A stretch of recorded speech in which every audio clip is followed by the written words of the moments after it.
سرگودا کی تحصیل court moment سے update کرتے چلے ہیں۔ ڈپٹی کمشنر سرگودا نائلہ باقر کے حکم پر اسسٹنٹ کمشنر حافظ عبدالمنان بیگ کی نگرانی میں بھلوال روڈ پر واقع چک نمبر 9 جنوبی میں ناجائز قابضین کے خلاف مؤثر کارروائی۔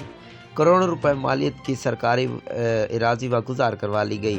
تفصیلات کے مطابق 18 کنال 5 مرلہ زرعی و کمرشل اراضی جس کی کل قیمت 25.7 ملین روپے بنتی ہے، ناجائز قابضین سے واگزار کروائی گئی ہے۔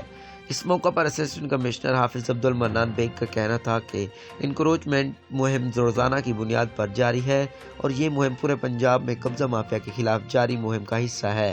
قبضہ مافیا کسی رعایت کا مستحق نہیں اور یہ کارروائیاں اگلے چند روز تک جاری رہیں گی۔ مزید اپڈیٹ کے لیے دیکھتے رہیے آپ تک ٹی وی۔